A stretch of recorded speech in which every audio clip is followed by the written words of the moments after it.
Hello everyone, welcome to Unacademy let's crack UPSC CSC Hindi. मैं रिंकू सिंह स्वागत करती हूँ आप सब लोगों का। तो हाउ आर यू ऑल? तो उपिंदर सिंह जिसका बहुत डिमांड रहता है, आप लोगों को बहुत वेट करते हैं आप लोग। तो उपिंदर सिंह की सीरीज का ये नेक्स्ट टॉपिक। तो इसके पहले मैं बुद्ध करा चुकी हूँ और मुझे उम्मीद है कि बुद्ध में आप लोगों ने वो पढ़ा होगा जो इसके पहले आप लोगों ने नहीं पढ़ा है। वैसे ही आज जैन धर्म में भी आप ऐसे नए फैक्ट्स पढ़ोगे, इतने न्यू फैक्ट्स पढ़ोगे जैन धर्म की फिलॉसफी के बारे में। जैन धर्म के जो ऋषि थे, जो मतलब तीर्थंकर थे, उनके बारे में, जैन धर्म के सिद्धांत के बारे में जो आपने इसके पहले कभी नहीं पढ़ी होगी। तो बिल्कुल इसको भी आप लोग ध्यान से लेंगे जैसे आपने बौद्ध धर्म को पढ़ा है। तो ये भी उपिंदर सिंह, जैन धर्म को आप लोग कैसे पढ़ रहे हैं? उपिंदर सिंह के किताब से, उपिंदर सिंह की किताब से। उपिंदर सिंह ने जितना रिसर्च किया है, जितने न्यू टॉपिक्स इसमें ऐड किए हैं, उसके हिसाब से। अच्छा, मैं आप लोगों को ये बताना चाहती हूँ कि मेरी एनर्जी थोड़ी सी आप लोगों को डाउन लगेगी। कोल्ड हुआ है, थोड़ा सा तबीयत डाउन है, पर आपकी एनर्जी डाउन नहीं होनी चाहिए। और आप इस तरह से इसको पढ़ेंगे कि आपको जैन धर्म से प्रीलिम्स में पूछा जाने वाला कोई क्वेश्चन गलत ना हो, मुख्य परीक्षा में भी पूछे जाने पर कोई क्वेश्चन गलत ना हो। ठीक है, तो चलिए फिर स्टार्ट करते हैं। अन अकेडमी जो कि आपका इंडिया का नंबर 1 लार्जेस्ट प्लेटफॉर्म बन चुका है और यहाँ पर यूपीएससी सीएससी की तैयारी कराई जाती है और आप यहाँ पर आते हो तो आपकी तैयारी कंप्लीट होती है। क्या मिलेगा? आप आएंगे हमारे यहाँ तो अन अकेडमी को ज्वाइन करते हैं तो आपको क्या मिलेगा? तो daily live classes, test, quizzes, structured course, पूरा स्ट्रक्चर्ड कोर्स। जो आपका कोर्स है उसके अकॉर्डिंग आपको पूरा का पूरा हम कंप्लीट कराएंगे। और अनलिमिटेड एक्सेस का मतलब होता है कि आप एक सब्सक्रिप्शन आपका, यहाँ पर जितने भी एडुकेटर्स हैं, जितने भी लाइव कोर्सेज चल रहे हैं, वो आप सब देख सकते हो सिर्फ एक एक्सेस से। तो इसी को हम कहते हैं अनलिमिटेड एक्सेस। एक क्लास को 25 बार देखो, 50 बार उसका पीडीएफ डाउनलोड करो, कोई समस्या नहीं है। वीडियोस डाउनलोड करो, कोई समस्या नहीं है। तो ये आपको मिलता है कि ऐसा नहीं है कि कोई क्लास मिस हो गई तो फिर आपको क्लास मिलेगी नहीं। कोई क्लास मिस हो गई तो उसकी रिकॉर्डिंग अवेलेबल है। क्लास एक बार समझ में नहीं आई तो उसको 5 बार देखो, फिर समझो, ऐसे आपको याद हो जाता है। तो ये अन अकेडमी का फ़ायदा है। लर्निंग ऐप डाउनलोड करना होता है आपको और इसी लर्निंग ऐप पर आपको गेट सब्सक्रिप्शन के लिए जाना होता है और यहीं पर आपको क्लासेस भी मिलती हैं सारी। तो ये आप अपने लैपटॉप से देख सकते हैं। मेरे पीछे जो बोर्ड देख रहे हैं, इतना बड़ा स्मार्ट बोर्ड लगा कर देख सकते हैं और अपने मोबाइल पर भी देख सकते हैं। सब बहुत सारे एडुकेटर्स हैं, टॉप के एडुकेटर्स, जिनसे जो मतलब आइकॉन्स बन चुके हैं इंडिया के। और हमें आप थोड़ा ऐरा गैरा ही समझ लीजिए, पर हम भी वहाँ पर पढ़ाते हैं। और बाकी आपकी श्रद्धा है, आपका प्यार है कि आप हमारे साथ भी हैं। तो मतलब बहुत सारे एडुकेटर्स यहाँ पर पढ़ाते हैं, कई सारे कोर्सेज यहाँ पर चल रही हैं। तो कैसे ज्वाइन करोगे? तो ज्वाइन करने के का जो है 2 तरीका है। तो प्लस सब्सक्रिप्शन है, आइकॉनिक सब्सक्रिप्शन है। प्लस सब्सक्रिप्शन आप लेते हो तो ये 44,550 रुपये में 12 मंथ्स का और 64,800 में 24 मंथ्स का आपको मेरे इस कोड के साथ मिलता है। तो पूरा जो है इसमें क्या है कि आपको लाइव क्लासेस मिलेंगी, टेस्ट सीरीज मिलेगा, प्रैक्टिस सेशंस मिलेंगे, पूरा शेड्यूल आपका मतलब स्ट्रक्चर शेड्यूल मिलेगा पूरा कोर्स कवर करने के लिए। आइकॉनिक लेते हैं तो ये तो सब मिलेगा ही, live classes, test series, practice sessions, ये सब तो आपको मिलेगा ही। साथ में अब आपको क्या मिलेगा? एक पर्सनल कोच जो डेली का मेंस का क्वेश्चन आंसर प्रैक्टिस कराता है, आपका स्टडी प्लान करने में आपको हेल्प करता है, आपको एक पर्सनलाइज्ड फीडबैक भी देता रहता है हर सेक्शन में, कहाँ पर इम्प्रूव करना है, कौन सा आपका एरिया मजबूत है, कौन सा आपका कमजोर है, कहाँ पर आपको काम करने की जरूरत है, आपको ये भी फीडबैक ही देता है। तो 57,600 में आपका 12 मंथ्स का है मेरे इस कोड के साथ, और 89,100 में आपका 24 मंथ्स है मेरे इस कोड के साथ। 99,000 कोड के बिना मेरा कोड यूज करते हो तो 89,100 में आपको आइकॉनिक सब्सक्रिप्शन मिलेगा। 79,000 100 तो शुभ के लिए लगाया हुआ है, तो 79,000 में आपको 24 महीने का आइकॉनिक सब्सक्रिप्शन मिलेगा, जिसमें मैं आपकी कोच हो सकती हूँ, या फिर आप किसी को भी अपना कोच चूज कर सकते हैं। आप मेरे कोड से आते हैं, तो मैं आपकी कोच होंगी, और मेरा अपना टीम है जिसमें सारे सब्सक्राइब्ड स्टूडेंट्स हैं, बहुत सारे स्टूडेंट्स हैं जिन्होंने आइकॉनिक सब्सक्रिप्शन लिया है, उनका अपना ग्रुप है। आप उस ग्रुप में ऐड होंगे और डेली बेसिस पर किस तरह से किस सब्जेक्ट को पढ़ना है, कैसे पढ़ना है, किस चैप्टर का कौन सा इम्पॉर्टेंट है, वो सब हम लोग डिस्कस करते रहते हैं। तो ऑप्शनल सब्जेक्ट ये सारे चल रहे हैं अनअकैडमी पर, और सिर्फ ऑप्शनल के लिए भी अब आप अनअकैडमी ज्वाइन कर सकते हो। तो ऑप्शनल के ये चार्जेस हैं। और इसके पहले बहुत सारे लोग पूछते रहते थे मैम सिर्फ ऑप्शनल ज्वाइन करना है, सिर्फ ऑप्शनल, तब ये नहीं था। अब आप सिर्फ ऑप्शनल को भी ज्वाइन कर सकते हैं। रिंकू लाइव मेरा कोड है, इस कोड के साथ आप आते हैं तो आपको 10% का डिस्काउंट अपनी फीस में मिलेगा, और साथ में आप हमारे ग्रुप के मेंबर होंगे, और हमारे साथ आपकी यूपीएससी की तैयारी होगी।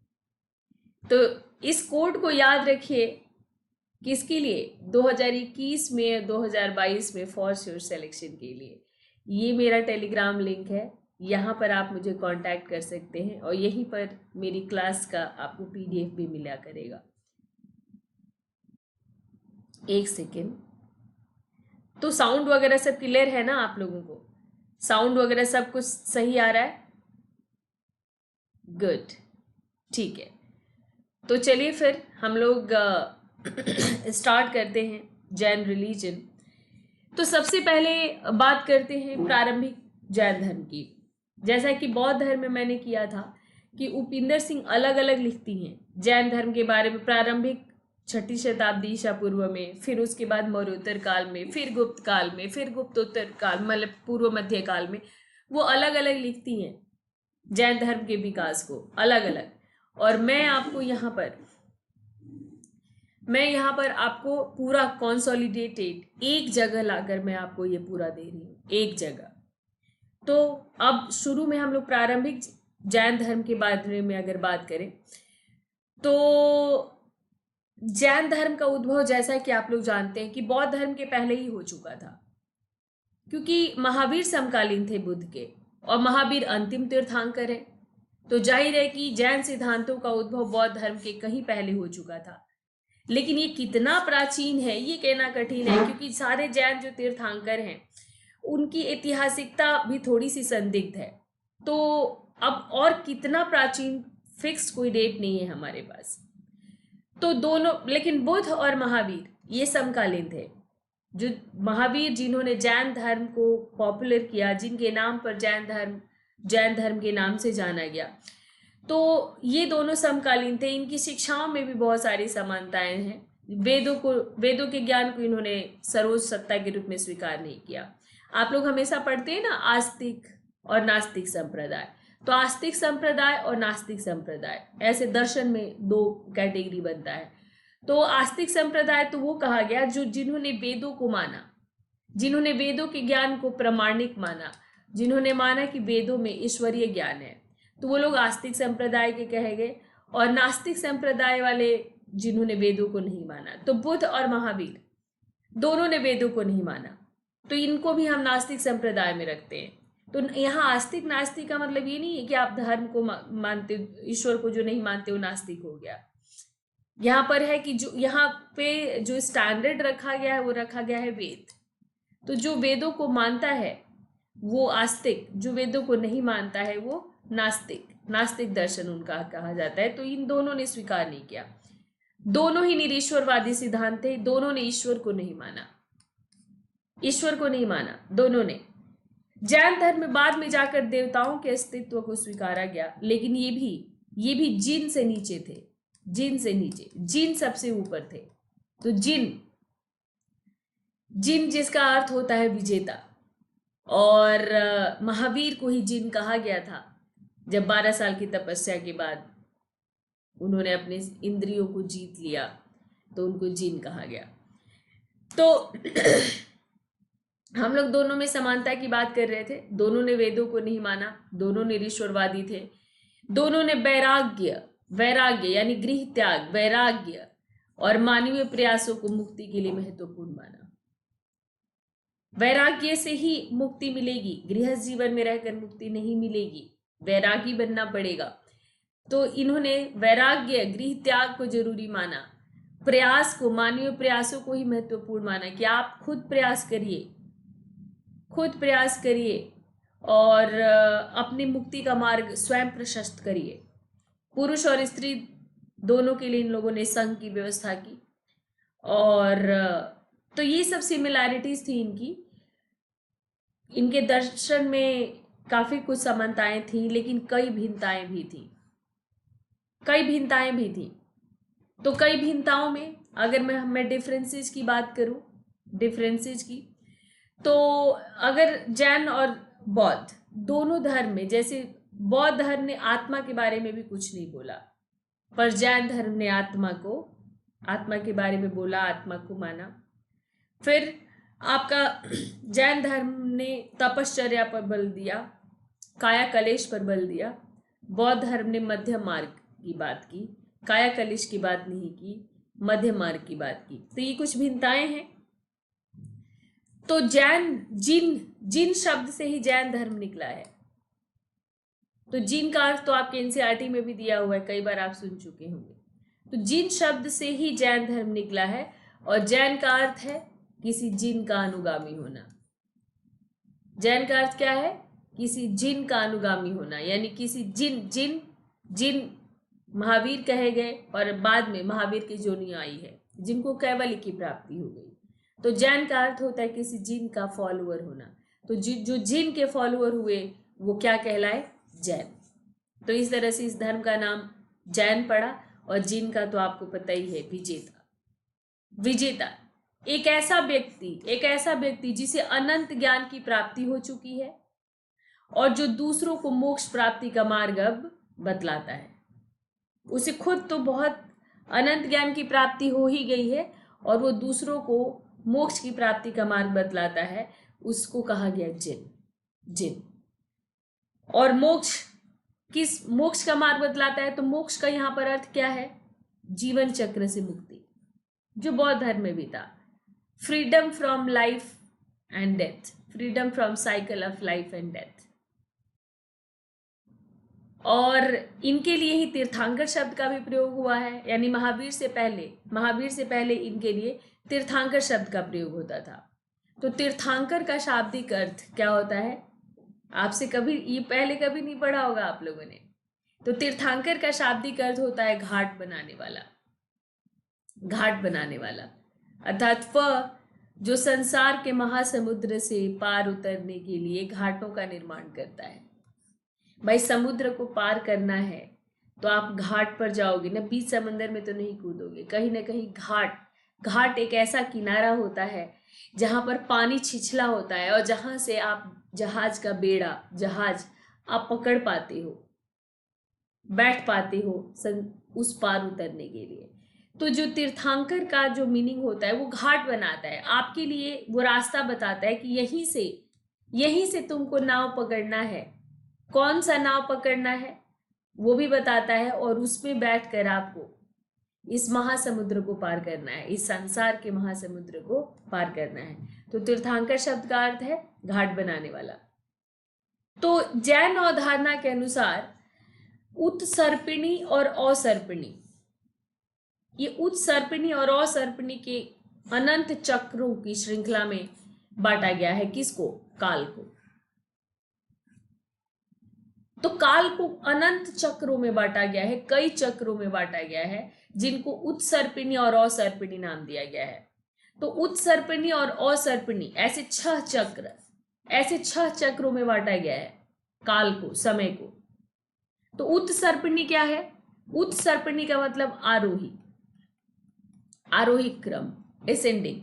तो उत्सर्पिणी को कहा गया आरोही क्रम। और इसके अंतर्गत क्या होता है कि इस मतलब धरती पर रहने वाले लोग, जैसे जैन बुक में लिखा है कि भरत और एरावत प्रदेश में रहने वाले लोगों की उन्नति होती है। तो एक काल होता है जब उन्नति होती है।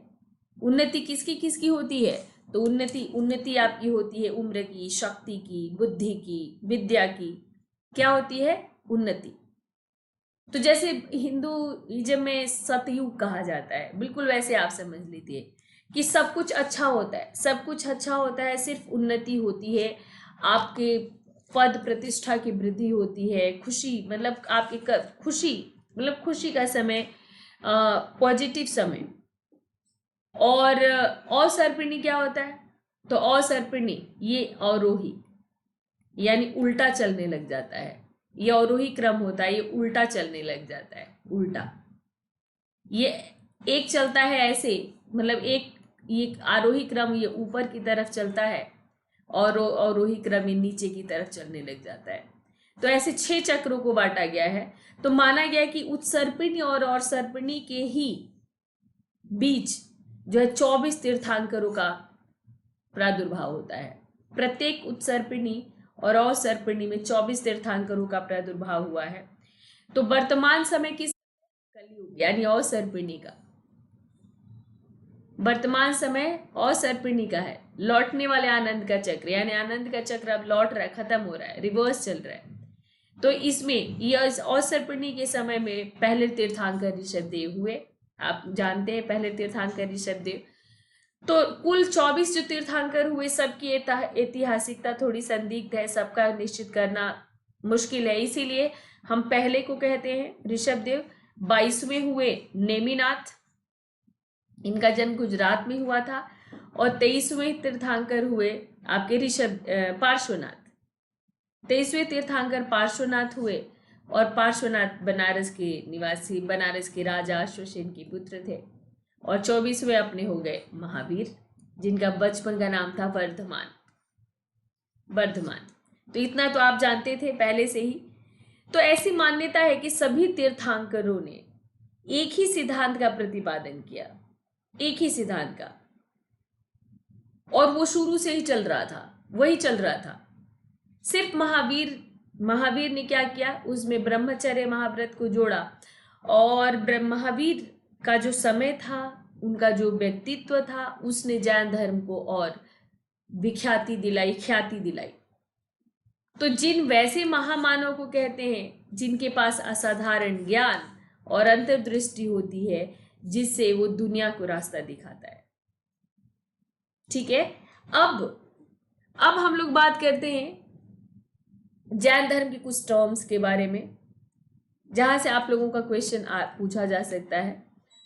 तो जैन मान्यता ये भी है कि जन्म असाधारण लक्षणों के साथ हुआ करता है। किनका? तीर्थंकरों का जन्म असाधारण लक्षणों के साथ हुआ करता है, जिनके बारे में भविष्यवाणी की जा सकती है। जैसे इनका शरीर हीरे के समान कड़ा और दैदीप्यमान होता है, खूब यानी शाइनी होता है। लगभग 300 बीसी के दौरान जैन संघ 2 हिस्से में बढ़ गया था, श्वेतांबर और दिगंबर। तो श्वेतांबर जिन्होंने सफेद वस्त्र धारण किया, और दिगंबर जिन्होंने वस्त्र धारण नहीं किया। दोनों ने महावीर के जीवन के बारे में अलग अलग कहानी कही है, अलग अलग बात कही है। श्वेतांबरों ने कुछ और कहा है, दिगंबरों ने कुछ और कहा है। कई बिंदुओं पर सामंजस्य भी है, एक ही तरह की बात करते हैं। कई बिंदुओं पर इनमें मतांतर भी है। पर हम ये जो कहते हैं, उसी के आधार पर हमने महावीर की कहानी, महावीर का इतिहास हमने डिराइव किया है। तो वर्धमान जो बाद में महावीर कहलाए, 599 बीसी, इनका मतलब ये शताब्दी साल पूर्व कहती हैं, तो ये 599 कहती हैं। लेकिन जैसे आप ज्यादातर जगह 540 बीसी इनका दोगे, तो इस पर ध्यान रखना। तो 540 बीसी में विदेह की राजधानी वैशाली के नजदीक कुंडग्राम में इनका जन्म हुआ था। ये ज्ञात्रिक क्षत्रिय कुल में ये पैदा हुए थे। ज्ञात्री जन की मुखिया थे इनके पिता। बुद्ध का नाम बचपन का सिद्धार्थ था और इनके पिता का नाम सिद्धार्थ था।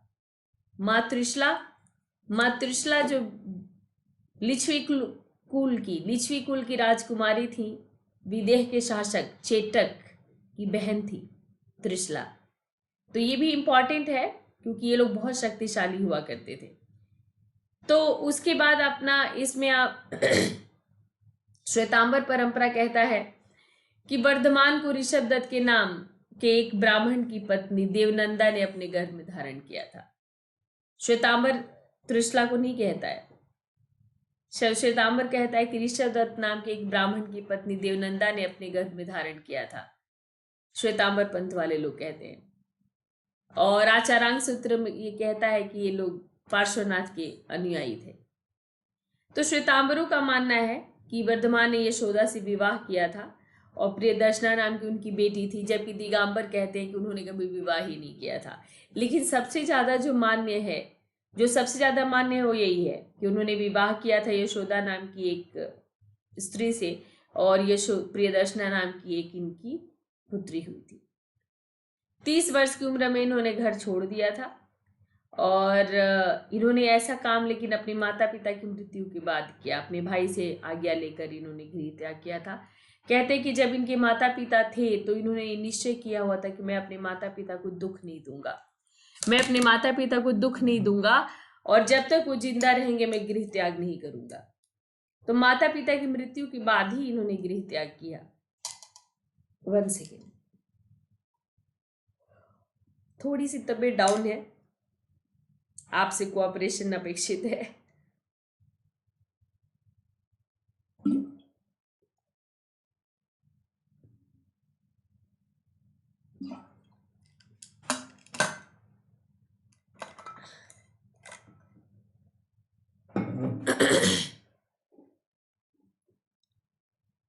हाँ जी, तो माता पिता की मृत्यु के बाद गृह त्याग किया था। 12 वर्ष तक घूमते रहे, इतना तो आप जानते हैं। 12 वर्ष तक घूमते रहे, तपस्या करते रहे। फिर ऋजुपालिका नदी के तट पर जुम्भी ग्राम के पास समग नाम के गृहस्थ के खलिहान में इन्हें कैवल्य ज्ञान की प्राप्ति हुई, अनंत ज्ञान, जिसको बुद्ध में कहा गया एनलाइटमेंट। इनको ज्ञान की प्राप्ति हुई। दिगंबर परंपरा कहता है कि ज्ञान प्राप्ति के साथ ही भूख, प्यास, निद्रा, भय, व्याधि जैसी मानवीय अस्तित्व से जुड़ी त्रुटियां जो होती हैं उससे इन्होंने मुक्ति पा लिया। भूख, प्यास, निद्रा सब पर इनको क्या था, कंट्रोल था, इसलिए इंद्रजीत कहे गए। और इसके बाद इन सब से मुक्त होकर इन्होंने पद्मासन लगाकर, पद्मासन की मुद्रा में देवताओं द्वारा निर्मित एक सभागार में स्थायी रूप से ये बैठ गए, स्थायी रूप से बैठ गए। तो जिसको चैन पौरन कहा जाता है इसको। तो इसमें जो है ये इनके ये मतलब ये वर्णन करते हैं कि फिर दिव्य ध्वनि का प्रसारण होने लगा इनके शरीर से। फिर उसको देवताओं ने सुना, मनुष्यों ने सुना, पशुओं ने ध्यानपूर्वक सुना। और इसके बाद इनके शिक्षाओं का प्रचार प्रसार गणधर, जो इनके मुख्य शिष्य थे वो गणधर कहे गए, उन्होंने इसका दायित्व ले लिया। गणधर, ये कई बार पूछा गया, इसको नोट करिएगा। तो गणधर कौन कहे गए, तो ब्राह्मण इंद्रभूति, गौतम और उसके 2 भाई सबसे पहले गणधर के रूप में स्वीकार किया जाता है। और बाद में जाकर इनकी संख्या 11 हो गई। तो इस संख्या को ही पूछा हुआ था, गणधरों की संख्या कितनी थी जैन धर्म में, तो 11। तो इन लोगों ने ही ये सभी के सभी संयोगवश ब्राह्मण थे, इन लोगों ने ही प्रचार किया जैन धर्म का। और बाकी इसमें भी उपासक थे, भिक्षु भिक्षुणी भी थे और उपासक भी थे। उपासक जो गृहस्थ धर्म में रह करके इस धर्म को मानते थे वो उपासक कहे गए। और अड़ु व्रत, उनके व्रत जो लेते थे उसको अड़ु व्रत कहा गया, क्योंकि इनको ब्रह्मचर्य का पालन करना जरूरी नहीं था। श्वेतांबर कहते हैं कि नहीं, महावीर ने स्वयं घूम घूम कर चारों ओर अपने सिद्धांत का प्रचार प्रसार किया। वो नहीं मानते कि गणधरों ने किया। खैर, आप कहोगे कि हम क्या लिखेंगे एग्जाम में, श्वेतांबर लिखेंगे कि श्वेतांबरों का लिखेंगे कि दिगंबरों का लिखेंगे। तो आप जब उनकी लाइफ के बारे में लिखोगे तो जो सबसे कॉमन है वो कहानी तो आप जानती हो ना, वही लिख देना बस। तो इनकी मृत्यु पावापुरी में हुई थी, 72 साल की आयु में इनकी मृत्यु हो गई थी और फिर उन्होंने मुक्ति प्राप्त कर ली थी। तो इनका 527 बीसी, इनका उपिंदर सिंह अलग डेट देती हैं, 599 बीसी, 599 शताब्दी साल पूर्व और 527 शताब्दी साल पूर्व कहती है। वैसे ये 540 बीसी टू 468 बीसी इनका डेथ, जन्म और डेथ माना जाता है। तो कहते हैं कि इनकी मृत्यु जब हुई तो एक वीर निर्वाण संवत शुरू हुआ। वीर निर्वाण संवत शुरू होता है इनकी मृत्यु से। तो वीर निर्वाण संवत मैंने पहली बार इसी किताब में पढ़ी थी, तो ये भी आप याद रखिएगा। अब जैन दर्शन के बारे में बात करते हैं कुछ। तो जैन दर्शन यथार्थ के बारे में कहता है, सत्य के बारे में कहता है कि अनेक है, अनेकांत, इसका कोई अंत नहीं है। सत्य को कई आयामों में देखा जा सकता है। किसी भी वस्तु का यदि अस्तित्व है तो उससे जुड़ी 3 बातें कही गई हैं। अगर किसी वस्तु का अस्तित्व है तो उसमें द्रव्य होगा, गुण होगा और पर्याय होगा। द्रव्य, गुण और पर्याय। तो द्रव्य किसे कहते हैं? द्रव्य गुण और पर्याय के बिना द्रव्य नहीं है। यानी द्रव्य जैसे इस पृथ्वी आप पे आप हो तो सब आपका अपना एक वो है, द्रव्यमान है अपना हर चीज का, तो द्रव्य वही है। और हर द्रव्य उसी को माना जिसमें एक गुण होता है या पर्याय होता है। तो गुण और पर्याय के बिना द्रव्य नहीं है, द्रव्य के बिना गुण पर्याय नहीं है। तो द्रव्य मतलब एक जिस चीज है, जिसका अस्तित्व है, जिसका अपना एक नेचर है, जिसका अपना एक नेचर है, अपना एक स्वभाव है। तो द्रव्य, गुण, पर्याय। तो अनेकांतवाद सिद्धांत कहता है कि मतलब सत्य के कई रूप होते हैं। ये बहुत जटिल और बहुआयामी संरचना होती है, तो इसके बारे में व्याख्या नहीं की जा सकती। किसी एक के लिए वो सत्य है तो दूसरे के लिए गलत हो सकता है।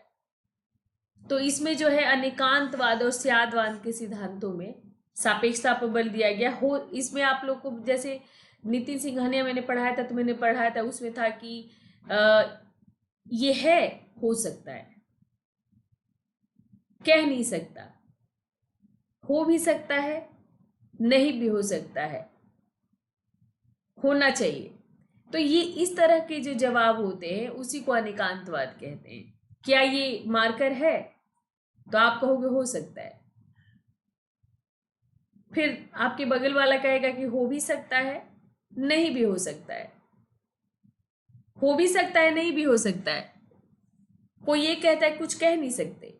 तो ये सत्य के अलग अलग रूप होते हैं, अलग अलग रूप होते हैं। तो किसी वस्तु के विषय में जो निर्णय लिया जाता है, जो लिया गया निर्णय होता है, उस वस्तु पर निर्णय लेने की दृष्टि से तथा उसे किसी विशेष पक्ष से दृष्टिकोण के सापेक्ष होती है। वो सापेक्ष होती है कि आपने किस दृष्टिकोण से निर्णय लिया है और क्यों ये निर्णय लिया है, किस क्या सोच कर निर्णय लिया है, उसी के हिसाब से उसका अर्थ भी निकलता है। हो सकता है आपने जो सोच के उसको निर्णय लिया हो, दूसरे की निगाह में उसका कोई वैल्यू ना हो, कोई अर्थ ना हो। तो इसी को स्यादवाद कहा गया। अनेकांतवादी इसलिए कहते हैं कि ये कहता है कि सत्य अनेक होता है, सत्य अनेक होता है। तो सत्य एक उपसर्ग के साथ लिखा जाता है। तो स्यात उपसर्ग इसमें लगा हुआ है। तो स्यात का अर्थ होता है हो सकता है, हो सकता है। अथवा इस संदर्भ में अधिक उपयुक्त अर्थ यह भी होगा कि कुछ मायने में ये ठीक हो सकता है। आप जैसे आप कहेंगे कि ये है, तो आप कहेंगे हाँ हो सकता है। या फिर आप ये कह देंगे कि कहीं कहीं ठीक हो सकता है, यहाँ ठीक नहीं लग रहा है तो वहां ठीक हो सकता है। तो ये सही हो भी सकता है, कुछ मायने में सही, लेकिन कंप्लीट नहीं। ये कुछ मायने में सही हो सकता है बस। तो इस प्रकार के जो कथन होते हैं, हर एक स्थिति में एक शब्द का और प्रयोग होता है, वो है एव। एव आप एक बार निकले कि क्या ये सच है, तो आपने उसके लिए कहा कि हो सकता है, नहीं भी हो सकता है, कुछ कह नहीं सकते। अब इस प्रकार के कथनों में हर एक स्थिति में एक और शब्द जोड़ा जाता है, एव, और इसका मीनिंग होता है सच तो ये है कि, सच तो ये है कि ये मार्कर है, लेकिन मैं पूरी दावा के साथ कैसे कह दूं। तो ये होता है। तो यथार्थ के बिना किसी भी पक्ष के विषय में दिए गए कथन की 4 अहर्ताएं होती है, यथार्थ के बिना। ठीक है, यथार्थ के किसी भी पक्ष के विषय में, मतलब यथार्थ के किसी भी पक्ष के विषय में जो आप पूरी तरह जाने बिना, पूरी तरह जाने बिना, यथार्थ के किसी भी पक्ष के विषय में आप जब कोई स्टेटमेंट देते हो तो उस कथन की 4 अहर्ताएं होती है। तो 4 अहर्ताएं क्या है? स्वद्रव्य, स्वक्षेत्र, स्वकाल और स्वभाव। स्वद्रव्य, स्वक्षेत्र, स्वकाल और स्वभाव। किसी भी सत्य की ये 4 क्वालिफिकेशंस होती हैं, ये 4 योग्यताएं होती हैं। इन्हीं के आधार पर सप्तभंगीय सिद्धांत का प्रतिपादन किया गया है। तो स्वद्रव्य का मतलब होता है पृथ्वी का ये क्षेत्र। द्रव्य का मतलब ही होता है हमेशा कोई चीज जो एग्जिस्ट करती है, इंसान के रूप में, वस्तु के रूप में, पशु पक्षी के रूप में, अगर वो एग्जिस्ट करती है। एक सेकेंड।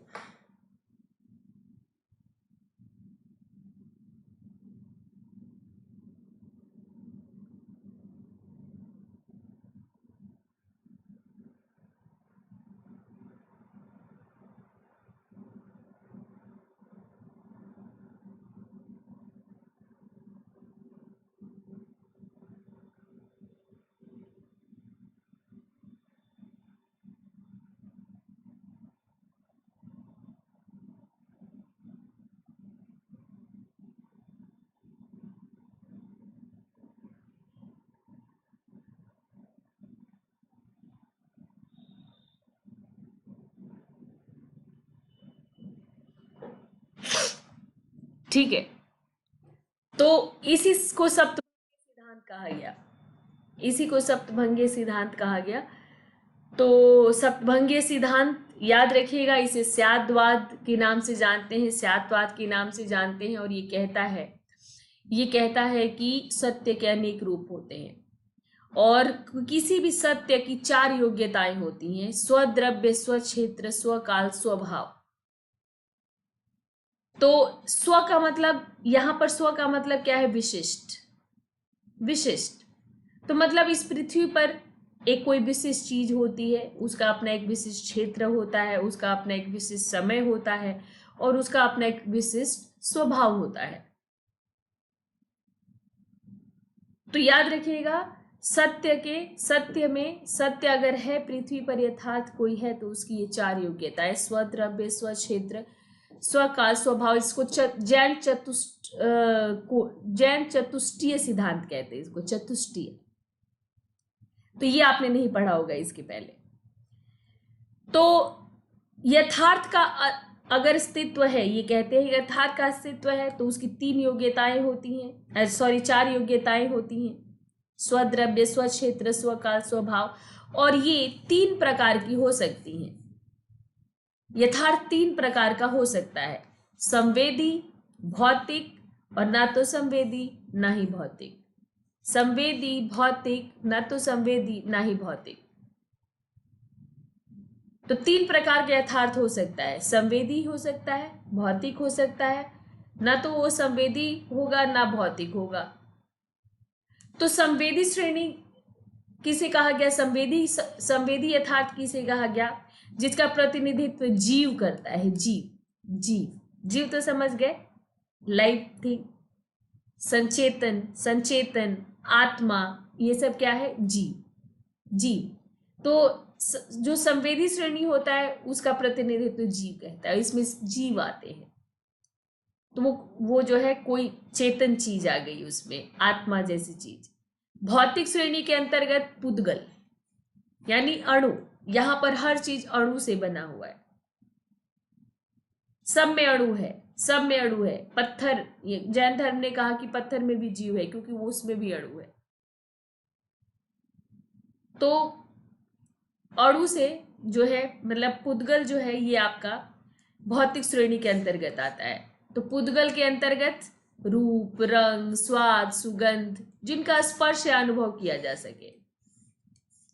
रूप, रंग, स्वाद, सुगंध जिनका स्पर्श रूप से अनुभव किया जा सकता है, उसको हम क्या कहते हैं? पुद्गल। तो आप इसके पहले आपने क्या पढ़ा था? आपने इसके पहले पढ़ा था द्रव्य 6 प्रकार का होता है। जीव, पुद्गल, धर्म, अधर्म, आकाश और काल। इसी को उपिंदर सिंह ने थोड़ा डिफरेंट तरीके से बताया है। तो उपिंदर सिंह ने जो डिफरेंट तरीके से बताया वो कैसे बताया है? उन्होंने बताया कि सत्य कितने प्रकार का होता है। तो सत्य के 3 प्रकार होते हैं, संवेदी, भौतिक, न तो संवेदी न तो भौतिक। तो संवेदी में आ गया जीव, भौतिक में आ गया पुद्गल, और तीसरी कैटेगरी अजीव कहलाती है। और अजीव 4 प्रकार का होता है। इसी में वो बचा हुआ 4 आ गया, आकाश, धर्म, अधर्म और काल। तो आकाश धर्म गतिशीलता का जो सिद्धांत होता है, अधर्म जो जड़ता का सिद्धांत है, जड़ है आप, और समय, काल। तो ये हो गया आपका। तो जीव का अपना स्वरूप नहीं होता है, इसका अपना कोई आकार, प्रकार, रूप, रंग नहीं होता। ठीक है। जैसे दीपक की रोशनी, एग्जाम्पल दिया गया कि जैसे दीपक की रोशनी किसी कमरे को प्रकाशित करती है, और उसी प्रकार जीव भी उस शरीर के आकार और रूप को ग्रहण कर लेता है जिसमें वह निवास करता है। तो जीव अगर जानवर में गया तो वो जानवर की तरह, मनुष्य में गया तो मनुष्य की तरह, अगर पक्षी में गया तो पक्षी की तरह, पेड़ पौधे में गया तो पेड़ पौधे की तरह वो दिखता है।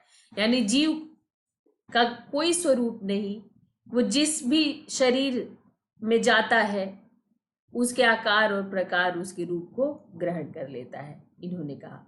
तो ये जीव के 3 प्रमुख गुण होते हैं। तो चैतन्य, सुख और ऊर्जा, वीर्य। चैतन्य जो चैतन्य रूप से जो चेतना में उसको करता है, और सुख जो मन को, शरीर को सुख पहुंचाता है, और वीर्य जो ऊर्जा, ये ऊर्जा का रूप होता है। तो जीव के 3 प्रमुख गुण होते हैं।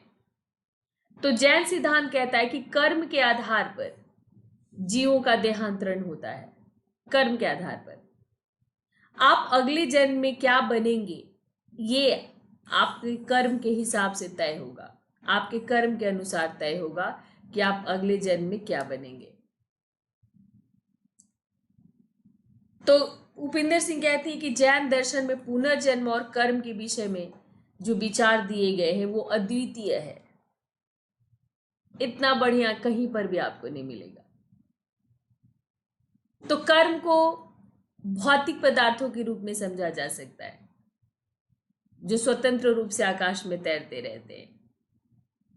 ठीक है, मतलब कर्म को भौतिक पदार्थ, एक तरह से मतलब भौतिकवादी दृष्टिकोण से आप इसको समझिए। और आपका कर्म कभी भी नष्ट नहीं होता, आपको हमेशा अपने कर्म को रिपे करना होता है। तो ये जो कार्मिक द्रव्य और पदार्थ अलग अलग प्रकार के होते हैं, इसमें जीवों पर सीधा इसका दुष्प्रभाव पड़ता है। कुछ का सीधा दुष्प्रभाव पड़ता है जीव पर, कुछ का नहीं पड़ता।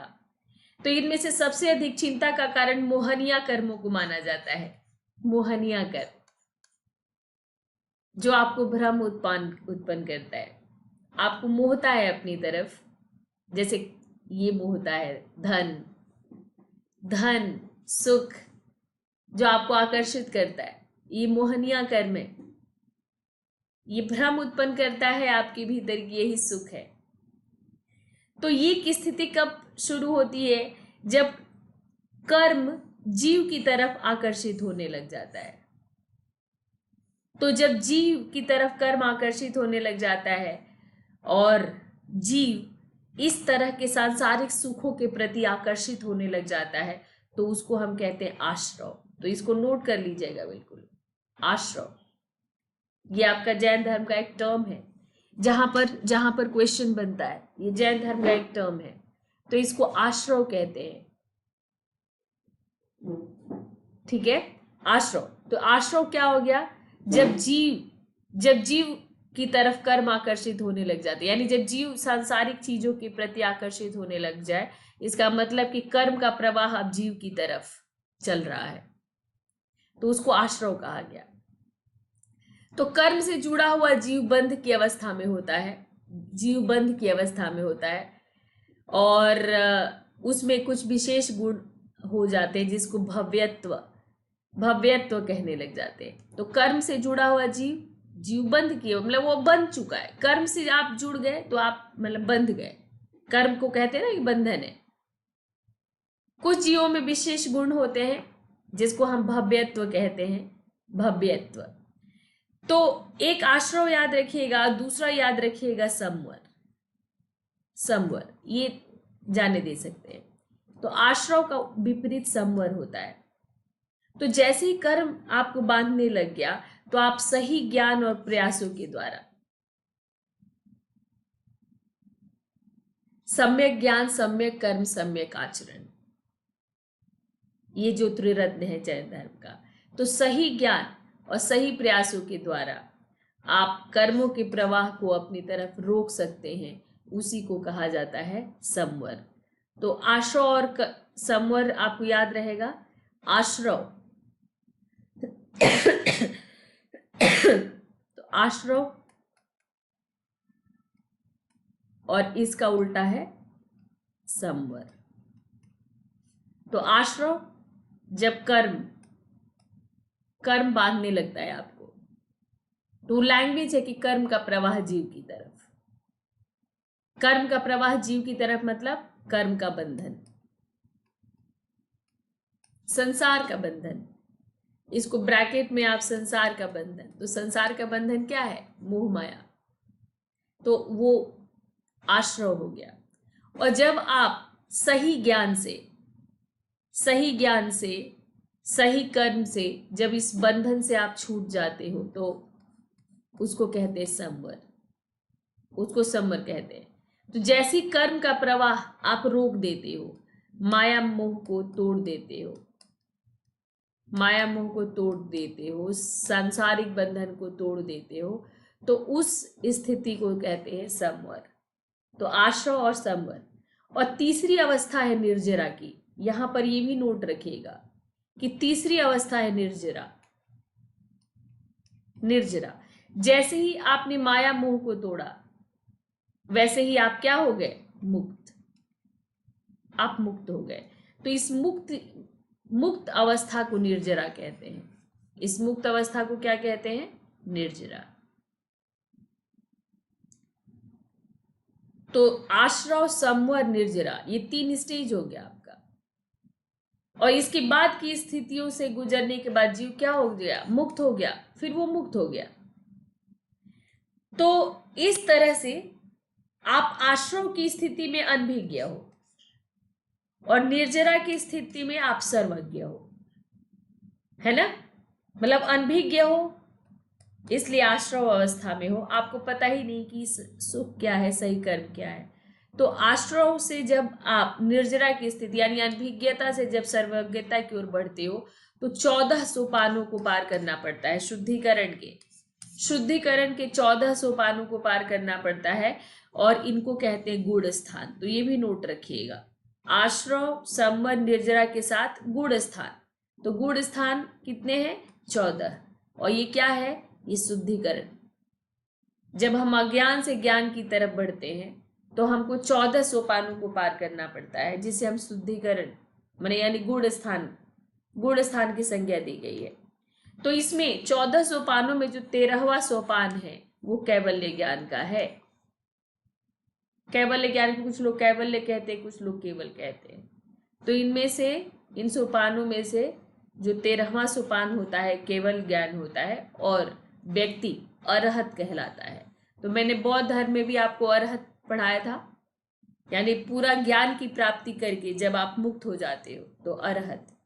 तो जिस स्थिति में व्यक्ति अरहत कहलाता है, वो 13वां सोपान होता है।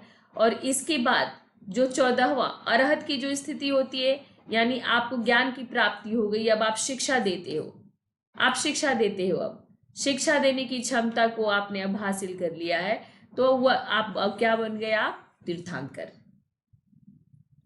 तीर्थंकर बन गए। तो बेसिकली बौद्ध धर्म में ये अरहत कहा गया था, अरहत और बोधिसत्व दो उल्टा मैंने आपको पढ़ाया था। जैन धर्म में जिसने ये स्थिति प्राप्त कर ली उन्हीं को तीर्थंकर कहा गया, जो अब दूसरों को, ठीक है, दूसरों को, तो अरहत, अरहत को ज्ञान की प्राप्ति हो गई।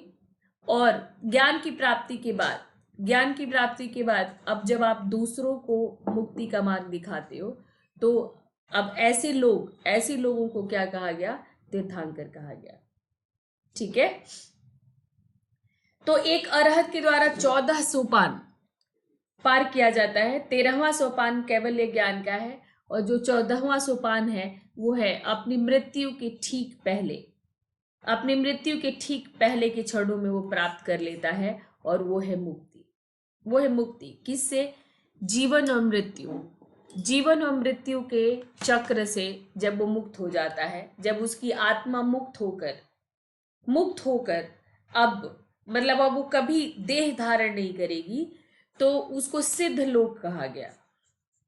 यानी मुक्त आत्माएं जिन्होंने अपना पूरा कार्मिक अकाउंट खत्म कर दिया, जो लाइफ और डेथ के साइकिल से मुक्त हो गए, जीवन मृत्यु के चक्र से जो मुक्त हो गए, तो अब वो जहां पर ऐसी आत्माएं निवास करेंगी उनको सिद्ध लोक कहा गया जैन धर्म में।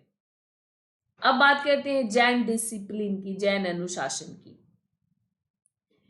तो सम्यक दर्शन, सम्यक ज्ञान, सम्यक आचरण या सम्यक चरित्र कह दीजिए। तो सम्यक दर्शन, सम्यक ज्ञान, सम्यक आचरण जैन धर्म के त्रिरत्न है। ये जैन धर्म के त्रिरत्न कहे गए।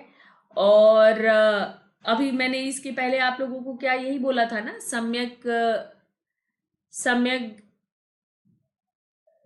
मैंने दर्शन की जगह शायद कर्म बोल दिया था। तो सम्यक दर्शन, सम्यक ज्ञान और सम्यक आचरण, मतलब चरित्र को आचरण भी कहते हैं। तो ये तीन जो है, ये जैन धर्म के त्रिरत्न। 5 इसके व्रत होते हैं, आपको पता है, अहिंसा, सत्य, अस्तेय, अपरिग्रह, ब्रह्मचर्य, ये जैन धर्म के 5 व्रत हो गए। और 5 महाव्रतों का उद्देश्य क्या है? अंतः का परिष्करण। अंतः कौन सा? आपका मन। तो आपके मन की शुद्धता, तो अहिंसा जो है, अहिंसा ये जैन धर्म के केंद्र में है। और ये भिक्षु और उपासक, भिक्षु जो वैरागी है, जिसने गृह त्याग करके बिल्कुल अब मुक्ति के मार्ग पर चल रहा, उपासक जो अभी गृहस्थ है और गृहस्थी धर्म को निभाते हुए वो अपना मुक्ति का मार्ग प्रशस्त कर रहा है। तो इन दोनों के लिए अहिंसा समान रूप से मान्य है। तो अहिंसा से जुड़ा जो जैन सिद्धांत है उसके मतलब कई रूप हैं। जैसे जैन संकल्पना के अनुसार जैन दर्शन में देव, मनुष्य, नरकी और तिर्यंच 4 तरह के लोग होते हैं। 4 तरह के।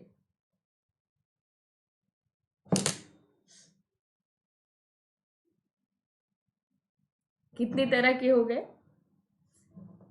तो इसमें देव मनुष्य, नरकी और तिर्यंच 4 रूप को स्वीकार करता है ये। ठीक है, 4 रूप को। तो इसमें देखा ना आपने, देव तो यानी देवतुल्य जो है मनुष्य, हम आप, और हम आप अभी नरकी भी हैं। मनुष्य तो तब होंगे जब हमारे भीतर मनुष्यत्व आ जाएगा। मनुष्यत्व का मतलब होता है कि जब बुद्धि विवेक काम करता है और जब किसी से ईर्ष्या द्वेष जलन नहीं होता, जब बुद्धि विवेक काम करता है। और तो हमारा तो अभी बुद्धि विवेक काम करता नहीं है। अभी जलन भी है, ईर्ष्या भी है, मोह भी है, लालच भी है, तो अभी नरकी हैं हम। तिर्यंच, पेड़ पौधे और जीव जंतु। तो अस्तित्व के 4 रूपों को स्वीकार करता है। जैन दर्शन इस तरह के अस्तित्व के 4 रूपों को स्वीकार करता है। तो तिर्यंच में पेड़ पौधे जीव जंतु आ गए, तो तिर्यंच को छोटी छोटी उप श्रेणियों में बांटा गया है और इसमें सारे ही आ जाते हैं। सबसे निचले स्तर पर एक केंद्रीय शरीर आते हैं। इनमें भी सबसे निचले स्तर पर वैसे जीवन आते हैं जो केवल स्पर्श इंद्रिय से युक्त होते हैं, जैसे उनको निगोद कहते हैं, निगोद। तो वैसे शरीर जिनकी 5 इंद्रियां जागृत होती हैं, उन्हें 2 श्रेणियों में बांटा जाता है।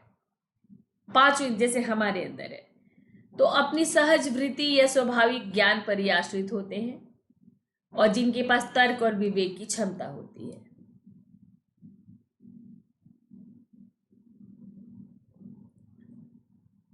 तो सहज वृत्ति और स्वाभाविक ज्ञान जैसे जानवर है, उनमें भी 5 इंद्रियां होती हैं। आंख होता है, कान होता है, जीभ होता है, टच होता है।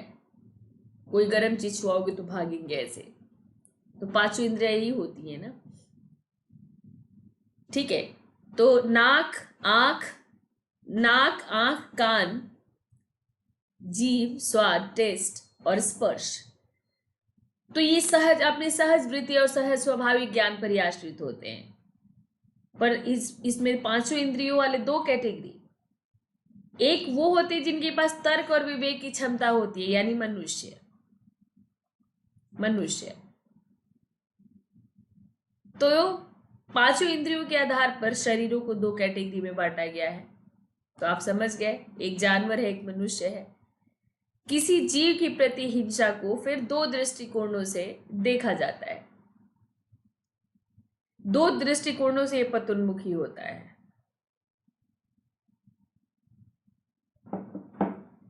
उनको पीड़ा होती है जिन पर हिंसा की जाती है, और जिनके साथ हिंसा की जाती है उनको तो सिर्फ पीड़ा होती है, हानि नहीं होती, उनको सिर्फ दर्द हो रहा है। पर हानि किसकी हो रही है? जो हिंसा करते हैं।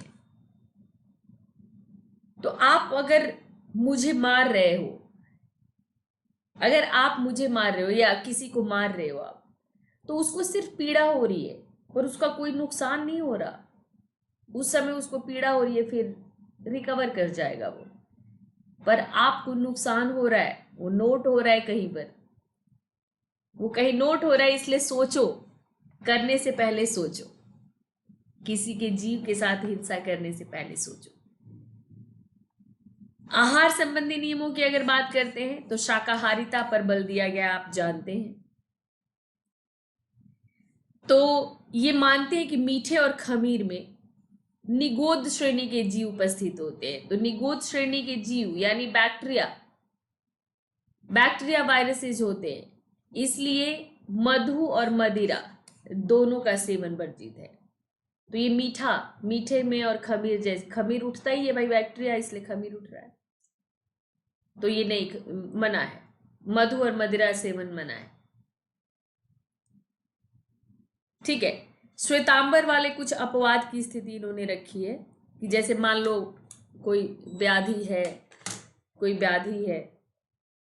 तो व्याधि में औषधि के रूप में मांस का उपयोग किया जा सकता है। मान लो डॉक्टर ने कह दिया अंडा खाने के लिए, तो अगर डॉक्टर ने अंडा खाने के लिए कह दिया तो आप अंडा खाइए।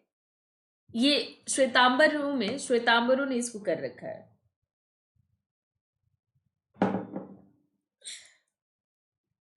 तो श्वेतांबर और दिगंबर दोनों संप्रदायों का मानना है कि महावीर और उनके प्रारंभिक अनुयायी निर्वस्त्र ही भ्रमण करते थे। इसमें कोई शक नहीं है। पर दिगंबर उस परंपरा को कठोरता से मानते हैं, वस्त्र अभी तक धारण नहीं किया, और उनका ये कहना है कि मणि को सभी प्रकार की संपत्तियों का त्याग कर देना चाहिए, तो उसमें वस्त्र भी नहीं आना चाहिए। तो मणि नहीं है, ये मुनि है। तो अगर आप मुनि बन गए तो आपको सभी प्रकार के वस्त्र को कर देना चाहिए। श्वेतांबर करते हैं, उनको मानना है कि निर्वस्त्र रहने का प्रचलन अब अप्रासंगिक हो चुका है, इसलिए अब आवश्यक नहीं है। अप्रासंगिक कैसे हो गया है कि मतलब इनको लगता है कि अब वस्त्र संपत्ति के रूप में वस्त्र नहीं आता है, और क्योंकि अब हम लोगों के बीच में रह रहे हैं तो अब यह अप्रासंगिक है। तो जैनियों का जो आयोजक वर्ग है, जन सामान्य वर्ग है, ठीक है, तो जिन व्यवहारों का ये अनुपालन करते हैं उनको अर्णुव्रत की संज्ञा दी गई है। यानी हम आप जैसे जो गृहस्थ धर्म में सांसारिक जीवन में रहकर जैन धर्म को मानते हैं, तो उनको अर्णुव्रत, उनके व्रत को अर्णुव्रत की संज्ञा दी गई है। जिन 6 व्यवसायों को धार्मिक मान्यता दी गई है जैन धर्म में, कौन कौन से व्यवसाय आप कर सकते हो, तो प्रशासन, लेखन, कृषि, विद्या, वाणिज्य, शिल्प, ऐसे कार्य आप कर सकते हैं। हालांकि जो कृषक होते हैं वो नहीं जैन धर्म अपना पाते हैं, क्योंकि उनको कृषि के दौरान बहुत सारे कीड़े मकोड़ों को मारना पड़ता है। पर जैन धर्म में कृषि को भी इजाजत है, तो उसमें कुछ परहेज रखकर आप कृषि भी कर सकते हैं। तो जैन धर्म में 6 प्रकार के व्यवसाय की अनुमति है, याद रखिएगा। प्रशासन, लेखन, कृषि, कला, विद्या यानी विद्या कला, वाणिज्य, शिल्प। इनमें से 80 और कृषि दोनों व्यवसायों को हेय दृष्टि से देखा जाता है। 80 देखा ना आपने, 80 प्रशासन, तो 80 और कृषि, इनको हेय दृष्टि से देखा जाता है, क्योंकि हिंसा की संभावना, भाई प्रशासन में हो, कोई चोरी करेगा तो मारोगे, दंड दोगे, तो क्यों कृषि करोगे तो कीड़े मकोड़े मारोगे, तो दोनों में हिंसा की अत्यधिक संभावना निहित है, इसलिए दोनों को हेय दृष्टि से देखा गया है। वाणिज्य में सबसे कम हिंसा है, इसलिए जैनियों में वाणिज्य ही सबसे लोकप्रिय व्यवसाय है, इसलिए ज्यादातर व्यापारियों ने जैन धर्म को अपनाया हुआ है। इसमें आपका एक कहानी दिया है हुआ, एक मुक्त मनुष्य। एक मुक्त मनुष्य कैसा होता है, आप लोग को एक क्यूरियोसिटी आती होगी ना, मुक्ति का मार्ग, अपने को बुद्ध ने कहा अपने को मुक्त कर लो, महावीर कहते हैं अपने को मुक्त कर लो, तो एक मुक्त मनुष्य कैसा होता है उसके बारे में ये दिया हुआ है। प्राथमिक स्रोत आचारांग सूत्र से, जैन धर्म का जो आचारांग सूत्र है उससे ये दिया हुआ है कि एक मुक्त मनुष्य कैसा होता है, पढ़ लेना इसको। अब जो जैन मुनि है, जो आयोजक हैं, उनकी सामाजिक पृष्ठभूमि क्या रही, तो देखो इसमें जैन वर्णों में सामाजिक पृष्ठभूमि मतलब इन्होंने समाज को लेकर के इनका क्या दृष्टिकोण रहा। क्षत्रिय वर्ण की श्रेष्ठता प्रतिबिंबित होती है जैन ग्रंथों में।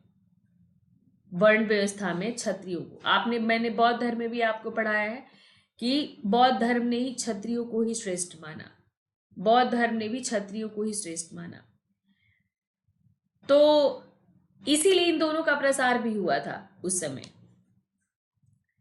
तो बाकी जो है क्षत्रिय, वैश्य, शूद्र, इन सभी वर्णों की सृष्टि प्रथम तीर्थंकर ऋषभ से जोड़ दिया गया, वो तो अवतारवाद आ जाता है सभी धर्मों में।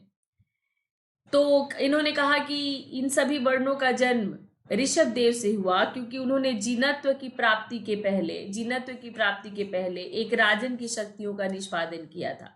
तो ब्राह्मण वर्ण की स्थापना ऋषभ के पुत्र भरत ने की थी, जो कि पहले चक्रवर्ती सम्राट थे। मतलब ये सब कहानी है, कहानी ही लगेगा आपको। तो ये सारे बौद्ध धर्म ग्रंथों ने, बाद में जैन धर्म ग्रंथों ने, इन्होंने क्या किया, इन्होंने अपने धर्म को बढ़ा चढ़ा कर दिखाने के लिए, जैसे बौद्ध धर्म में मैंने आपको पढ़ाया था कि वर्णाश्रम, जैसे अभी आप लोग क्या, जैसे हिंदुइज्म कहता है कि सबका अवतार विष्णु से हुआ, तो ब्राह्मण विष्णु के मुख से, क्षत्रिय उनके बाजू से, वैश्य जो है उनके जो है आपके उससे जंघा से हुए, और शूद्र उनके नख से यानी पैरों से हुए। बौद्ध धर्म में मैंने आपको पढ़ाया कि उन्होंने कहा कि मैं स्वप्न में था, चारों वर्ण, 4 पक्षी, 4 रंग के 4 पक्षी आए, उन चारों पक्षियों को 4 वर्ण की संज्ञा दी गई, और सबको कहा गया कि सब संघ में शामिल हो सकते हैं। और यहाँ पर ऋषभ देव से जोड़ दिया गया है कि इसमें कहा गया कि ब्राह्मण वर्ण की स्थापना ऋषभ के पुत्र भरत ने की, और इनको मतलब तो ब्राह्मणों के यज्ञ, प्रयोजन, जीवन शैली और अहंकार की आलोचना की है जैन धर्म ने, वैसे बौद्ध ग्रंथों की तरह। ठीक है, उन्होंने कहा है कि मतलब एक सच्चे ब्राह्मण को आचरण की महत्ता पर बल देना चाहिए। तो इसमें क्या है कि जैन मुनि या परिव्राजक ही ब्राह्मण कहलाने के योग्य है, मतलब जो त्यागी का जीवन जीता है वही ब्राह्मण कहलाने के योग्य है। ठीक है, त्यागी का जीवन ही। तो इसी में कहानी हरिकेश से दिया हुआ है। फिर आपके जो है भद्रबाहु सिद्ध से दिवाकर, पूज्यपाद, हरिभद्रजीत सेन, ये सारे जैन आचार्य थे और ये ब्राह्मण समुदाय के प्रतिनिधि थे, ये सब ब्राह्मण थे। तो ये परिव्राजकों को स्त्री के संपर्क में आने से मना करते हैं, पर जैन साधुओं के लिए जैन संघ की स्थापना भी थी। बौद्ध धर्म में भी थी पर संपर्क मना था, यहां पर भी संपर्क मना है।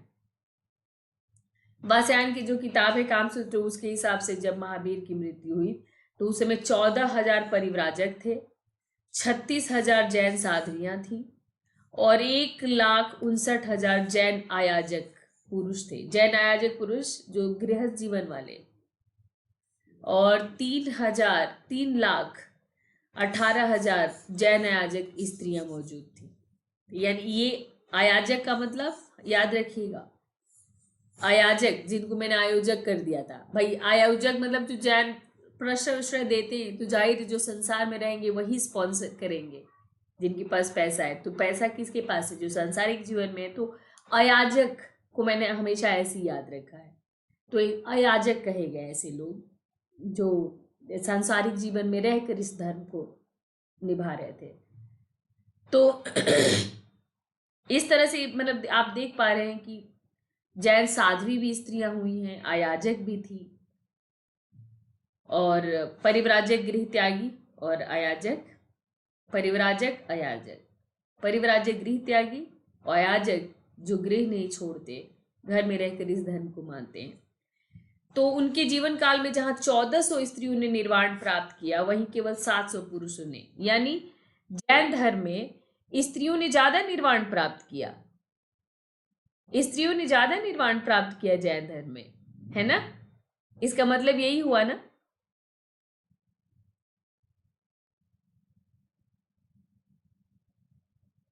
ज्यादा स्त्रियों ने किया। तो स्त्री वर्ग को जैन धर्म को आकर्षित करने में जैन साधुओं की महत्वपूर्ण भूमिका रही। और बाकी दिगंबर कहता है कि मोक्ष की प्राप्ति के लिए एक स्त्री को पुरुष के रूप में पुनर्जन्म लेना अपरिहार्य था। दिगंबर कहते हैं कि एक स्त्री को तब तक मोक्ष की प्राप्ति नहीं होगी जब तक एक पुरुष के रूप में वो जन्म नहीं लेगी। लेकिन श्वेतांबरों ने स्त्रियों के जीनत्व की प्राप्ति को स्वीकार किया। श्वेतांबरों के द्वारा स्त्रियों के जीनत्व की प्राप्ति को स्वीकार किया गया। और दिगंबर कहता था कि इनको जो है पुरुष के रूप में पुनर्जन्म लेंगी, उसके बाद इनको मिलेगा।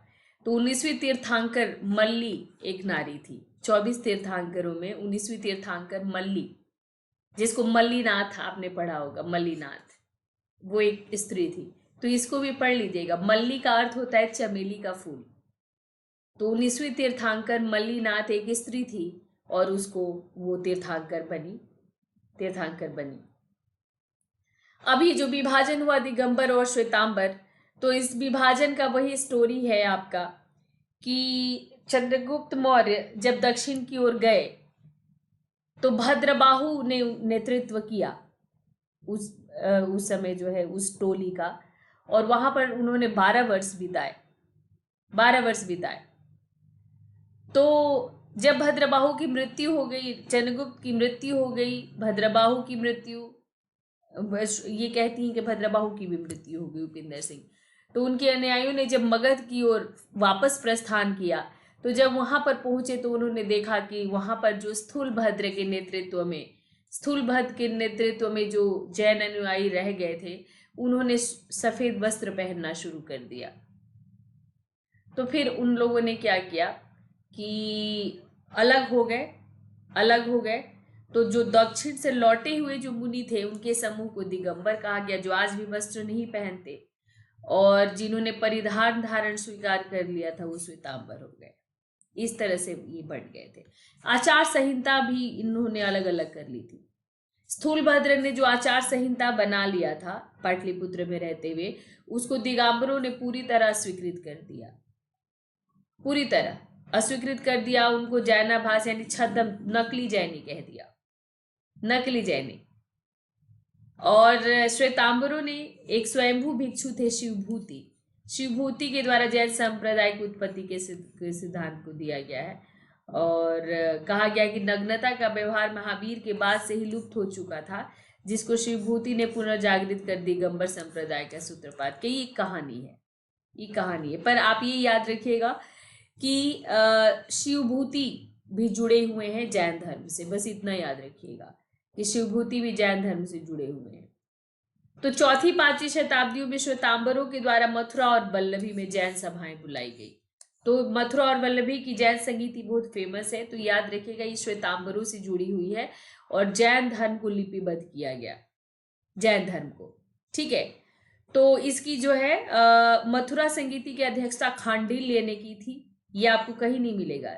मथुरा और वल्लभी में जैन संगीति हुई थी, ये कई लोग कहते हैं। अध्यक्षता किसने की थी ये नहीं मिलेगा आपको। तो अध्यक्षता खांडिल्य ने की थी, एक नाम स्कंदिल भी मिलेगा इनका, ये दोनों नाम याद रखिएगा। और वल्लभी की सभा की अध्यक्षता नागार्जुन ने की थी। फिर बाद में वल्लभी में एक और सभा बुलाई गई, वल्लभी वाली ही सभा फेमस है, और ये कई उप संप्रदायों में बढ़ गए। तो हम लोग इनको संघ या गढ़ के रूप में जानते हैं। जैसे जो दक्षिण भारत में है वो संघ या गढ़ कहलाते हैं, जो उत्तर भारत में है वो कुल या शाखा के नाम से इनको जाना जाता है, गच्छ। वो ये वापस कई उसमें बढ़ गए थे। तो कुंड, सामंत भद्र, सिद्ध सेन, दिवाकर, पूज्यपाद, ये सब 300 से 600 AD तक, शताब्दी तक जैन प्रमुख जैन मुनि रहे, प्रमुख जैन मुनि। तो नाम याद रखिएगा इन लोगों का। आंध्र प्रदेश में अनंतपुर जिला है, वहां पर कुंडा कुंडे नामक गांव के मूल निवासी थे कुंड, जो इनका आप लोग नाम सुन रहे हैं ना, कुंड। तो ये यहाँ के निवासी थे और इन्होंने सभी जैन ग्रंथ प्राकृत भाषा में लिखी है। और इनकी ग्रंथों में सबसे प्रसिद्ध समय सार और प्रवचन सार है। समय सार और प्रवचन सार इनके लिखे हुए 2 प्रसिद्ध ग्रंथ हैं। किनके? कुंड के, जो मतलब जैन मुनि हुए। दूसरे दिगंबर जैन विचारक है सामंत भद्र, ये 4वीं शताब्दी के अंतिम चतुर्थांश यानी लास्ट में हुए। और इन्होंने जो दार्शनिक ग्रंथ लिखा है आप्त मीमांसा और युक्तानुशासन, आप्त मीमांसा और युक्तानुशासन। सिद्ध सेन दिवाकर एक तर्कवादी थे और उनके जो महत्वपूर्ण ग्रंथ है न्यायावतार, ये बहुत फेमस है, न्यायावतार और सम्मतिकक सूत्र। तो इसमें अनेकांतवाद के सिद्धांत का तर्क के आधार पर व्याख्या किया गया है सिद्ध सेन दिवाकर की किताब न्यायावतार में। सोन भंडार गुफा में एक अभिलेख मिला है, इसमें प्रसिद्ध जैन मुनि वैरदेव का उल्लेख है। इनको आचार्य रत्न के नाम से ही जाने जाते हैं। तो राजगीर में ही, और राजगीर में एक छोटे से जैन मंदिर के अवशेष में से एक काले बेसाल्ट पत्थर की बनी नेमिनाथ की प्रतिमा भी मिली है, बेसाल्ट पत्थर की। दक्षिण भारत के कर्नाटक में दिगंबर जैन संप्रदाय, ठीक है, तो इसने मदुरई में एक जैन संगम का आयोजन किया था। मथुरा वल्लभी तो श्वेतांबर का हो गया, और मदुरई में दिगंबरों का हुआ। तो कांची भी एक प्रमुख जैन केंद्र था, वहां पर कुंड, सिद्ध सेन दिवाकर, सामंत भद्र जैसे मुनियों को दक्षिण भारत का बतलाया जाता है। तो ये कांची को एक प्रमुख जैन केंद्र माना जाता है। और कुछ प्रमुख केंद्रों की बात करते हैं तो राजस्थान, गुजरात, बंगाल, उड़ीसा, मध्य प्रदेश, उत्तर प्रदेश, कर्नाटक, इन हिस्सों में जैन धर्म ज्यादा लोकप्रिय हुआ। और वेनसांग आया था तो वो कहता है कि श्वेतांबर संप्रदाय की अपेक्षा दिगंबर संप्रदाय ज्यादा विस्तृत था, क्योंकि ये कोर फॉलोअर थे, तो ये ज्यादा विस्तृत थे। तो गुजरात के छाप और परमार राजाओं से जो है जैन प्रतिष्ठानों को राजकीय संरक्षण मिलता रहा। और गंग प्रायद्वीपीय भारत मतलब जो पेनिनसुलर है वो है, तो जैसे आपका उड़ीसा के जो गंग शासक थे, और कर्नाटक में भी एक जगह गंग थे, राष्ट्रकूट, पूर्वी और पश्चिमी चालुक्य, कदम्ब शासक, ये लोगों ने जैन विद्वानों को बहुत संरक्षण दिया। तो दक्षिण जैसे उत्तर भारत के राजाओं ने बौद्ध धर्म को ज्यादा दिया, वैसे दक्षिण भारत के राजाओं ने जैन धर्म को दिया। तो कई सारे जैन ग्रंथों की रचना इस समय हुई, संस्कृत, प्राकृत, अपभ्रंश में, कन्नड़ भाषा में, तमिल भाषा में बहुत सारे जैन ग्रंथ लिखे गए। इसमें अकलंक, हरिभद्र सूरी, विद्यानंद, इन सब का नाम प्रमुख है। ठीक है, तो अकलंक जो है उन्होंने तत्वार्थ राजवर्ती का किताब लिखी है, 8वीं सदी के ये थे। हरिभद्र में एक तर्कशास्त्री थे, और इन्होंने दिनाग के न्याय प्रवेश पर एक टीका लिखी इन्होंने। और आदि पुराण जिनसेन सूरी ने, आदि पुराण गुणभद्र ने संस्कार की सूची दी है इसमें। आदि पुराण में जिनसेन और गुणभद्र सूरी इन्होंने लिखा है 8वीं शताब्दी में। और पुंड्रवर्धन में भी दिगंबर संप्रदाय की सक्रियता थी। पुंड्रवर्धन कहाँ था? बंगाल के समुद्र तट पर, बंगाल के समुद्र तट, ठीक है, समुद्र तट, और पुंड्रवर्धन में दिगंबर संप्रदाय। चित्तौड़ के अतिरिक्त, चित्तौड़ में ये लोग शिव को मानते थे, इनके अतिरिक्त एक लिंग जी जैन तीर्थ अवस्थित है, बाकी सब उसमें। तो माउंट आबू जानते हैं आप, माउंट आबू फेमस है दिलवारा जो जैन मंदिरों के लिए। और भृगु कच्छ भरूच गुजरात, गिरनार, वल्लभी, ये सब प्रमुख जैन केंद्र रहे। और यहाँ पर चंद्रप्रभा मंदिर महावीर को समर्पित मंदिर के लिए ज्यादा विख्यात था। मध्य भारत में सोनागिरी और खजुराहो ये जैन केंद्र रहे। पश्चिम भारत की बात करें तो नासिक और प्रतिष्ठान उनकी राजधानी। एलोरा में भी जैन गुफाएं हैं। प्रतिष्ठान सातवाहनों की जो राजधानी थी, पैठन भी जिसे कहते हैं, पैठन। एलोरा में जैन गुफाएं हैं। उड़ीसा खारवेल जैन धर्म का अनुयायी था। उदयगिरी, खंडगिरी, ये गुफाएं जैन धर्म को समर्पित है। कर्नाटक क्षेत्र में भी जैन धर्म, क्योंकि वहां पर गए थे श्रवण बेलगोला, चंद्रगुप्त मौर्य, भद्रबाहु, तो कर्नाटक में भी बहुत प्रचार हुआ। तो कर्नाटक में जो है श्रवण बेलगोला, कोप्पन, हलेबीड, ये हलेबीड है, हलेबीड होयसलों की, जो होयसलों ने जहाँ पर मंदिर बनाए वहाँ पर जैन मंदिर काफी स्थित है। आंध्र प्रदेश में भी है, तमिलनाडु में भी है, ऐसे कई सारे अभिलेख हमें मिलते हैं। तो ये जो है ये जैन के धर्म के केंद्र हैं, जैन धर्म के केंद्र। इन केंद्रों को भी याद रखिएगा। कई बार यहाँ पे निम्नलिखित से कहाँ पर जैन मंदिर नहीं मिला है या कहाँ पर मिला है, ऐसे करके क्वेश्चन आ जाएगा। पर जो शुरू वाले हमने किए, शुरू वाले बहुत इंपॉर्टेंट है। जो जैन दर्शन मैंने आपको कराया उसको याद रखिएगा। तो एक घोषणा जो कई दिनों से मैं आपको बता रही हूँ, आप सीरियस नहीं ले रहे हैं, तो 2021-22 के लिए जो बैच मैंने शुरू किया है, हिस्ट्री की बैच, अभी तो ये जीएस की बैच है। हिस्ट्री की बैच में 25 नवंबर से वैकल्पिक विषय इतिहास का नया बैच शुरू हो रहा है। और सोशियोलॉजी तो चल ही रहा है, सोशियोलॉजी का भी एक नया बैच, सोशियोलॉजी का एक नया बैच मैं दिसंबर से शुरू कर दूंगी, दिसंबर से।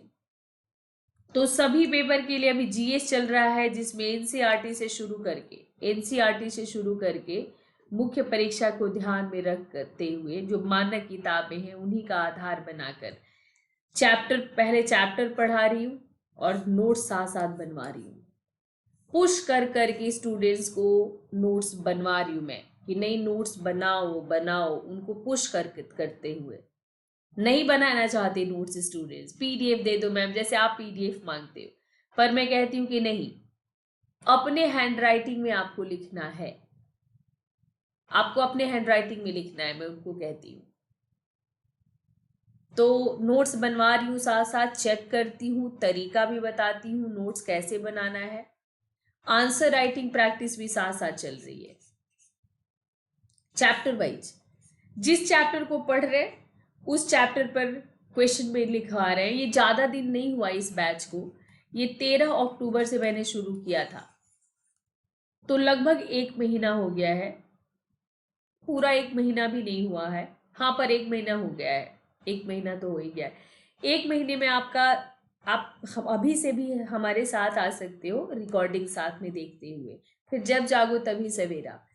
तो ये चैप्टर वाइज इस क्लास का, अनअकैडमी का फायदा क्या है कि आप उस क्लास की रिकॉर्डिंग्स देख सकते हो आप।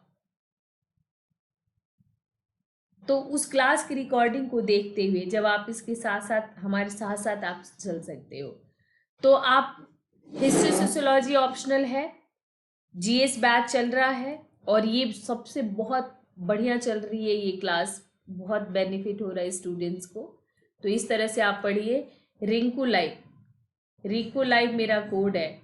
मेरे इस कोड के साथ आप आते हैं तो आप मेरे उस टीम का हिस्सा बनेंगे जहाँ पर मैं अपने नोट्स शेयर करती हूँ, जो मैंने अपने शॉर्ट नोट्स बनाए थे स्टूडेंट से बनवाती हूँ, आंसर राइटिंग करवा रही हूँ, चेक कर रही हूँ।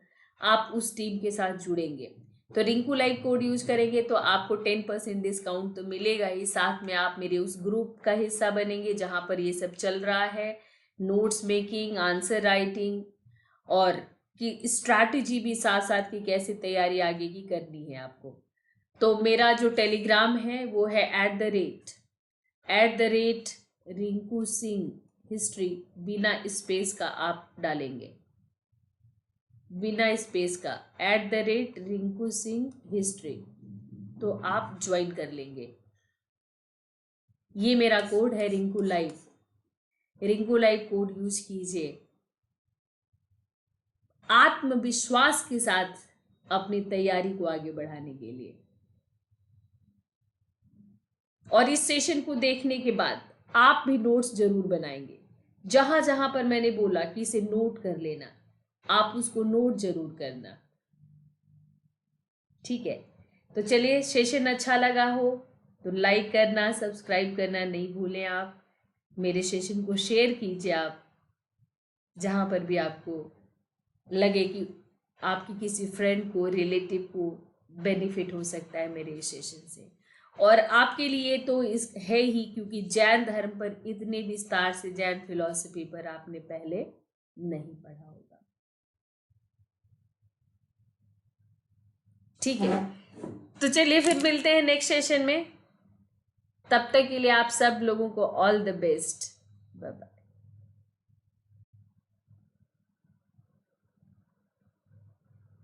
Happy Diwali to all of you. आप सब लोगों को दिवाली की बहुत बहुत बधाई, और ईश्वर करे कि जैसे दिवाली ने पूरे अभी रोशन किया हुआ है आपके शहर को, आपके घर को, आपका जीवन भी ऐसे ही रोशन हो। Thank you, bye bye.